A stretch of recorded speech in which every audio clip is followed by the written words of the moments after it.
Hello everyone, welcome back. So resonance में हम लोग सीरीज रेजोनेंस उसके बाद पैरेलल रेजोनेंस डिस्कशन कर चुके हैं। ठीक है, तो पैरेलल रेजोनेंस के बाद हम वहां पे एक न्यूमेरिकल भी डिस्कशन किए थे। ठीक है, चलिए तो रेजोनेंस के ऊपर आज हम डिस्कशन करेंगे numerical.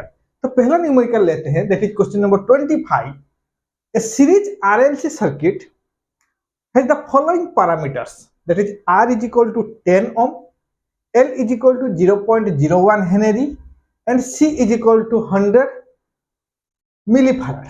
Okay, then quality factor of the circuit at resonance condition. तो यहाँ पे R, L एंड C का वैल्यू मेरे को यहाँ पे गिवन है।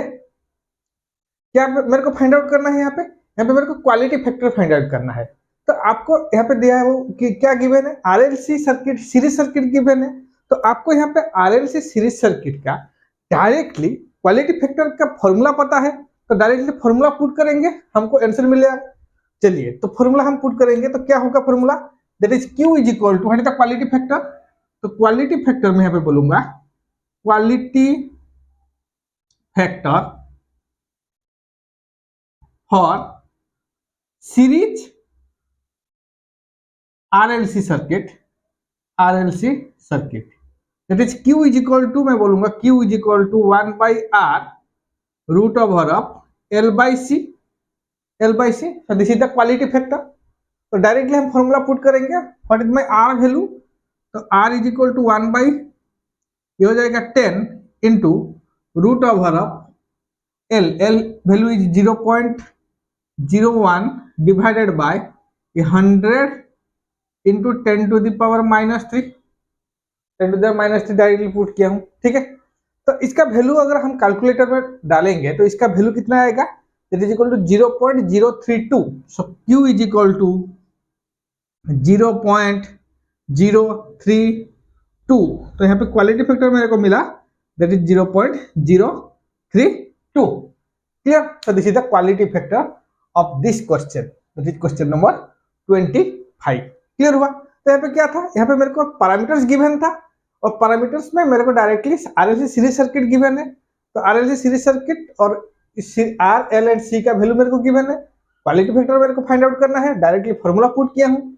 फॉर्मूला पुट करके मैं यहाँ पे क्वालिटी फैक्टर निकाला हूँ। ठीक है, चलिए नेक्स्ट क्वेश्चन देखते हैं, दैट इज क्वेश्चन नंबर 26। तो क्वेश्चन नंबर 26 क्या बोल रहा है, for a RLC parallel circuit which option is not correct.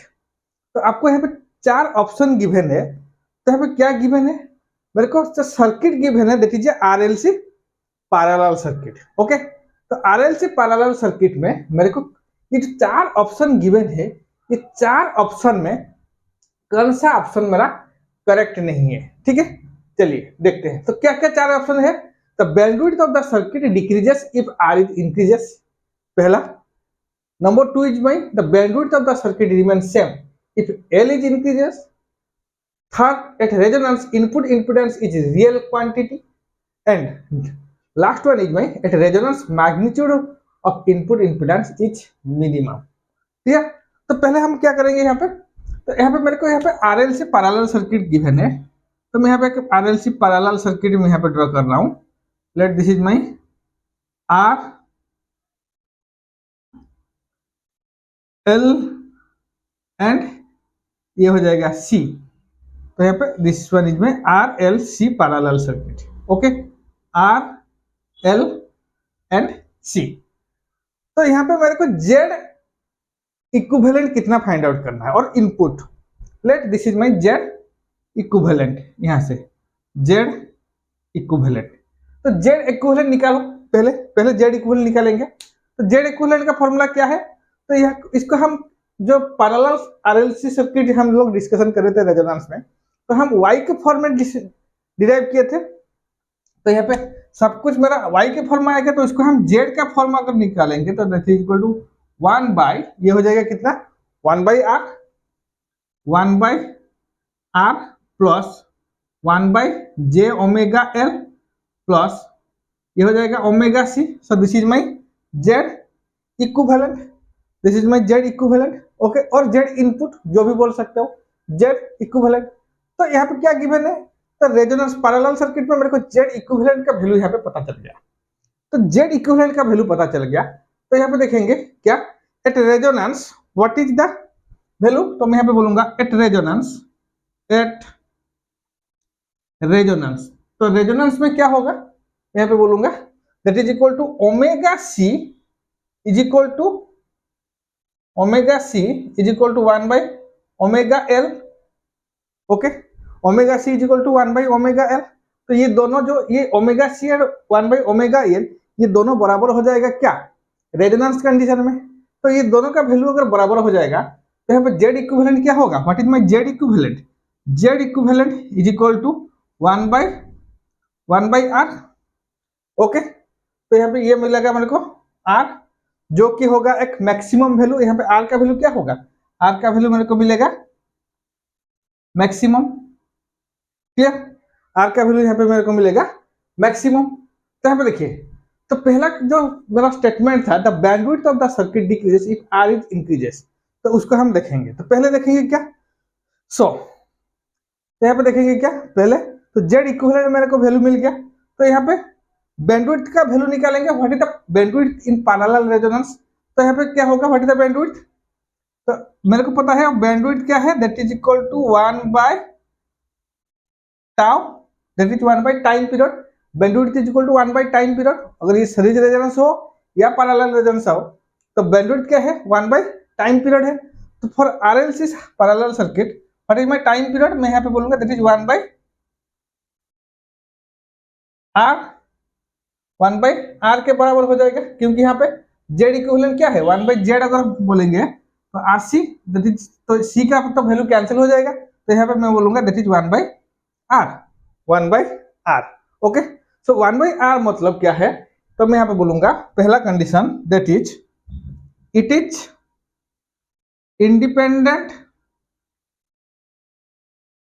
Independent of L.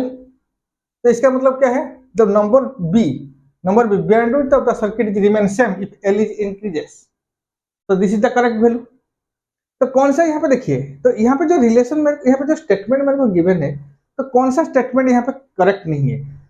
तो जो अगर डी स्टेटमेंट देखेंगे, at resonance magnitude of input impedance is minimum, तो इनपुट इंपिडेंस यहाँ पे क्या है, this is my input impedance ना, this is my input impedance, और ये हो गया हमारा बैंडविड्थ। तो यहाँ पे देखिए, तो इनपुट इंपिडेंस यहाँ पे क्या है, जो इनपुट इंपिडेंस मेरे को मिला है that is a maximum value, that is a maximum value. तो यहाँ पे D option is not correct, D option is not correct, मैं यहाँ पे बोलूंगा the option D.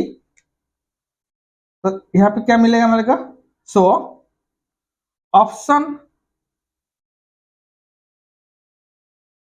Option D is not correct. Okay, तो ऑप्शन डी मेरा यहाँ पे करेक्ट स्टेटमेंट नहीं है।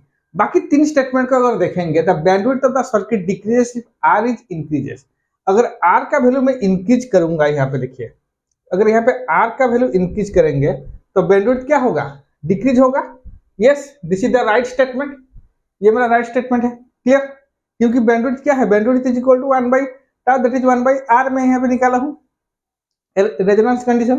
Then the bandwidth of the circuit remain same if L is increases, तो एल का वैल्यू अगर मैं इंक्रीज करूं तो यहाँ पे बैंडविड्थ का वैल्यू क्या होगा, कुछ इंक्रीज होगा क्या, क्योंकि यहाँ पे देखिए ये बैंडविड्थ जो है it is independent of inductance, it is independent of the inductance. तो यहाँ पे जो बैंडविड्थ है, मेरे को यहाँ पे जो बैंडविड्थ मिला है, ये मेरा इंडक्टेंस के ऊपर डिपेंड नहीं करेगा। अगर इंडक्टेंस का वैल्यू आप इंक्रीज कीजिए या डिक्रीज कीजिए तो बैंडविड्थ के ऊपर कुछ भी फर्क नहीं पड़ेगा। तो इसलिए this is the correct statement, option B is the correct statement, that is bandwidth of the circuit remain same if L is increases. Then third statement में आएंगे, at resonance the input impedance is real quantity.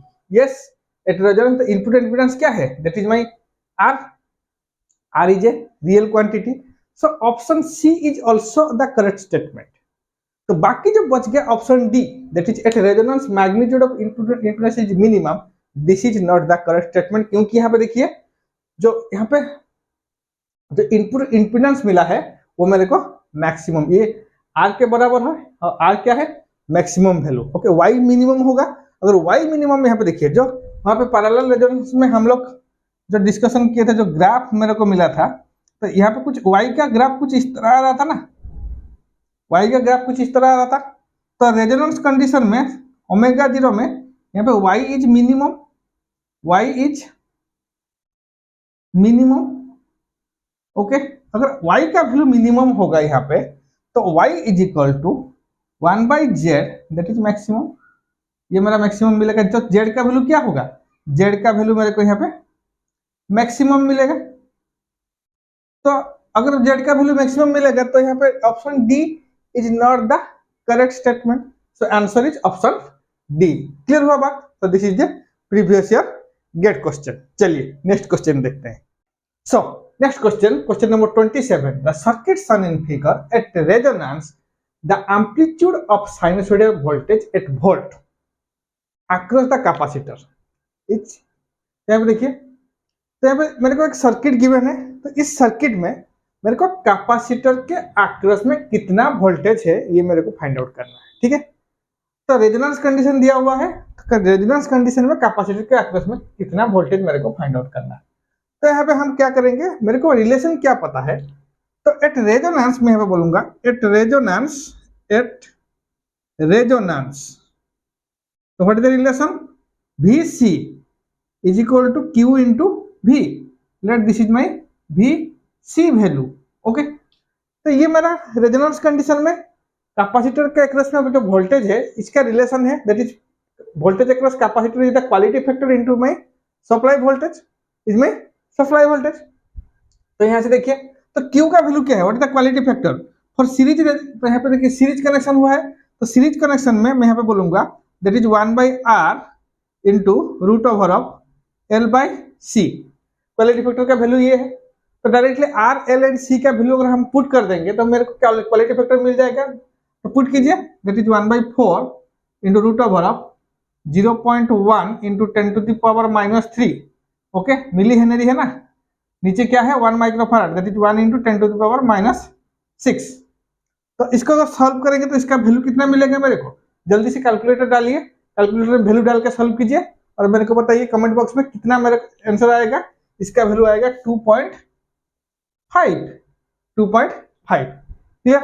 तो एक बार quality factor मेरे को मिल गया तो मैं यहाँ पे VC का वैल्यू निकाल सकता हूँ। तो क्या होगा, VC that is equal to 2.5, that is my quality factor, and what is my supply voltage, that is 10, क्योंकि यहाँ पे मेरे को एम्पलीट्यूड मांगा है तो डायरेक्टली 10 एम्पलीट्यूड इसका 10 वोल्ट अगर पुट कर देंगे तो ये आ जाएगा हमारा 25 वोल्ट। तो यहाँ पे मैं बोलूंगा voltage across capacitor is my 25 volt, 25 volt. Clear? तो this is the voltage across my capacitor. चलिए नेक्स्ट देखते हैं, दैट इज 28। क्वेश्चन नंबर 28 क्या बोल रहा है, the two magnetically uncoupled inductive coil have quality factor Q1 and Q2। तो मेरे को यहाँ पे two uncoupled inductive coil, magnetically uncoupled inductive coil given है जिसका क्वालिटी फैक्टर मेरे को गिवन है, that is my Q1 and Q2। Clear होगा? At the chosen operating frequency, तो इसका कुछ ऑपरेटिंग फ्रीक्वेंसी है मेरा, the respective resistance are R1 and R2। तो यहाँ पे इसका रेजिस्टेंस मेरे को गिवन है, that is R1 and R2। Clear? When connected in series the effective quality factor, मेरे को यहाँ पे effective quality factor same frequency में इफेक्टिव क्वालिटी फैक्टर क्या हुआ है, तो सीरीज में कनेक्शन होगा और इसका इफेक्टिव क्वालिटी फैक्टर। तो देखिए इंडक्टिव कॉइल है, अगर इंडक्टिव कॉइल है इंडक्टेंस के लिए मेरे को क्वालिटी फैक्टर का वैल्यू क्या है, what is my quality factor value, Q1 में यहाँ पे बोलूंगा Q1 is equal to omega L1 by R1, okay, and what is my Q2 value, Q2 is equal to omega L2 by R2। ये हो जाएगा हमारा क्या, ये हो गया हमारा क्वालिटी फैक्टर इंडक्टिव कॉइल। तो इंडक्टिव कॉइल 1 के लिए omega L1 by R1 and inductive coil 2 के लिए omega L2 by R2। Clear हुआ बात? तो देखिए इसका मेरे को क्या निकालना है, इफेक्टिव क्वालिटी फैक्टर निकालना है। तो मैं यहाँ पे बोलूंगा what is my Q effective, Q effective तो क्या होगा, that is equal to X equivalent divided by R equivalent. ये मेरा फॉर्मूला है ना क्वालिटी फैक्टर का। और एक रहेगा मेरा omega, that is my resonant frequency. Clear? तो इसका वैल्यू क्या होगा, what is my ex equivalent, मैं यहाँ पे बोलूंगा omega L1 by omega L1 plus ये हो जाएगा क्या, omega L2 divided by R1 plus R2, ये हो जाएगा हमारा Q X equivalent is equal to omega L1 plus omega L2 divided by R1 plus R2, that is my R equivalent. तो इसको मेरे को कौन सा Q1 एंड Q2 फॉर्म में लेके आना है। ओके, तो Q1 एंड Q2 फॉर्म में अगर लेके आएंगे तो क्या होगा, let divide numerator and denominator by R1 and R2। Okay, R1 into R2 को मैं डिवाइड करूंगा, न्यूमरेटर में भी डिवाइड करूंगा, डिनोमिनेटर में भी डिवाइड कर दूंगा। तो क्या होगा, जल्दी बताइए, omega L1 by R1 R2 plus omega L2 by R1 R2 divided by ये हो जाएगा क्या, 1 बाय R2 प्लस यहाँ पे कितना आएगा 1 बाय R1। समझ में आया आपको? न्यूमरेटर में भी R1 R2 डिवाइड किया हूँ, डिनोमिनेटर में भी R1 R2 डिवाइड किया हूँ। क्लियर हुआ बात?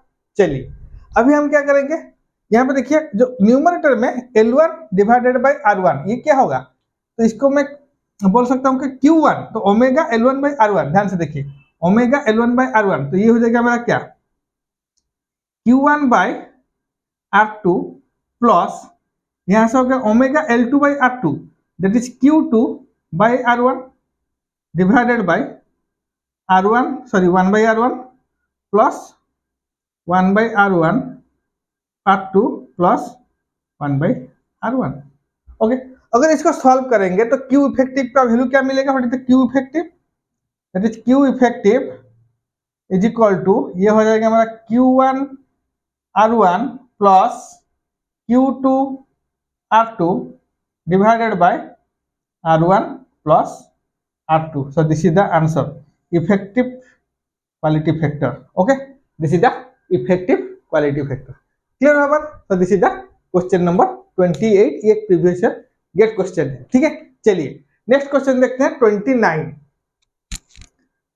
तो यहाँ पे देखिए 29 मेरे को क्या बोल रहा है, the network shown in figure has the resonant frequency. Okay, तो यहाँ पे एक सर्किट मेरे को गिवन है, इस सर्किट में मेरे को रेजोनेंट फ्रीक्वेंसी गिवन है, what is the resonant frequency, 150 kilohertz. Okay, then the bandwidth is 600 hertz.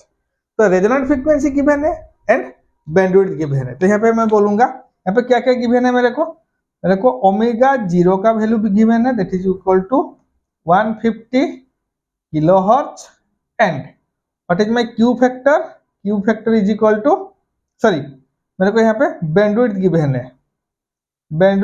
है, that is equal to 600 hertz. Okay, question में क्या फाइंड आउट करना है, हम क्या फाइंड आउट करेंगे क्वेश्चन में, हमको फाइंड आउट करना है क्वालिटी फैक्टर। ओके, हमको फाइंड आउट करना है यहाँ पे क्वालिटी फैक्टर। तो यहाँ पे देखिए resonant frequency, bandwidth and quality factor, ये तीनों के बीच में क्या रिलेशन है ऑलरेडी हम लोग डिस्कशन कर चुके हैं। तो क्या मैं बोलूंगा bandwidth is equal to okay resonant frequency divided by my quality factor, ये मेरा था ना रिलेशन। तो यहाँ से मेरे को क्या फाइंड आउट करना है, यहाँ से मेरे को क्वालिटी फैक्टर फाइंड आउट करना है ना। तो ओमेगा 0 बाय बैंडविड्थ, जल्दी से पुट कीजिए, what is my omega 0 value, that is equal to 150 kilohertz into 10 to the power 3 divided by 600। Okay, divided by 600, तो कितना वैल्यू आएगा, इसका वैल्यू आएगा, तो यहाँ पे मैं बोलूंगा जल्दी से कैलकुलेटर में डालिए, इसका वैल्यू कितना आएगा 250, इसका वैल्यू आएगा हमारा 250। ठीक है, तो this is a easy question. तो डायरेक्टली आपको यहाँ पे रेजोनेंट फ्रीक्वेंसी और बैंडविड्थ का डाटा गिवन है, आपको यहाँ पे फाइंड आउट करना है what is my quality factor. तो डायरेक्टली फॉर्मूला पुट कीजिए और इसका आंसर आ जाएगा। Clear? So this is my question number 27, 28 and 29। चलिए नेक्स्ट क्वेश्चन देखते हैं। So next question number 30, the value of Z in the figure which is the most appropriate to cause the parallel resonance. Okay, तो यहाँ पे देखिए आपको यहाँ पे गिवन है कि यहाँ पे जो सर्किट है आपका, ये सर्किट एक पैरेलल रेजोनेंस के कंडीशन में है, clear. Then what is the value of Z, तो जेड का वैल्यू क्या होगा, whether it is a capacitor और इंडक्टर और रेजिस्टर, क्लियर। तो यहाँ पे देखिए अगर मेरे को यहाँ पे बोलूंगा the circuit is in resonance condition, then power factor है, पावर फैक्टर इज यूनिटी। तो पावर फैक्टर क्या हो जाएगा मेरा, पावर फैक्टर यूनिटी हो जाएगा, क्योंकि यहाँ पे कैपेसिटर और इंडक्टर का इफेक्ट मेरा नेग्लेक्ट हो जाएगा। ओके, अगर कैपेसिटर और इंडक्टर का इफेक्ट ही नहीं रहेगा तो circuit behaves as a resistive circuit, तो सिर्फ और सिर्फ रेजिस्टेंस रहेगा। तो इसका मतलब क्या है, अगर यहाँ पे मेरे का 2 हेनरी है इंडक्टर का वैल्यू, तो जेड मस्ट भी क्या होगा, Z is equal to a capacitor, capacitive. तो जेड का वैल्यू कैपेसिटर होना चाहिए, तब जाके ये मेरा रेजोनेंस कंडीशन में आएगा, क्लियर। अगर जेड का वैल्यू इंडक्टर होगा तो ये कैपेसिटर में नहीं आएगा, क्योंकि यूनिटी पावर फैक्टर कब होगा, जब X L is equal to X C हो जाएगा ना। जब X L is equal to X C आएगा तब जाके ये यूनिटी पावर फैक्टर बोलूंगा। तो इसका मतलब क्या है, यहाँ पे ये जो जेड है, ये Z should be is capacitor. Okay, तो जेड का वैल्यू अगर कैपेसिटर होगा तो मैं यहाँ पे बोलूंगा, यहाँ पे मैंने मांगा है what is the value of Z. तो जेड का वैल्यू हमको पता चल गया, the nature of Z is capacitor, but Z का वैल्यू हम कैसे कैलकुलेट करेंगे। तो यहाँ पे देखेंगे for parallel resonance, for parallel resonance, तो पैरेलल रेजोनेंस में क्या होगा, omega C is equal to और omega C minus 1 omega L is equal to 0। तो यहां से क्या मिलेगा मेरे को, what is my omega C, that is equal to 1 omega L value. Okay, तो यहां से सी का वैल्यू क्या मिलेगा, what is my C value, that is 1 L into omega square, L into omega square. Okay, तो यहाँ पे देखिए क्या वैल्यू पुट करेंगे, यहाँ पे 1 डिवाइडेड बाय एल का वैल्यू क्या है 2 into omega square, what is my omega square. Omega value क्या है, यहाँ पे ओमेगा का वैल्यू है मेरा 2 पाई एफ। ओके, 2 पाई एफ, एफ क्या है 50 हर्ट्ज। तो यहाँ पे डायरेक्टली पुट करेंगे 2 into pi into 50 square into 50 का स्क्वायर। ओके, अगर इसको डायरेक्टली हम सॉल्व करेंगे तो यहाँ पे सी का वैल्यू क्या आएगा, what is my C value, that is equal to 0.05 microfarad, 0.05 microfarad. तो सी यहाँ पे मेरे को मिलेगा 0.05 microfarad, clear. So this is the question number 30। Okay, तो क्वेश्चन नंबर 30 से हम लोग रेजोनेंस के जो न्यूमेरिकल डिस्कशन कर रहे थे उसको हम यहाँ पे खत्म करते हैं, ठीक है। तो नेक्स्ट हम प्रोसीड करेंगे, दैट इज माय यूनिटी 3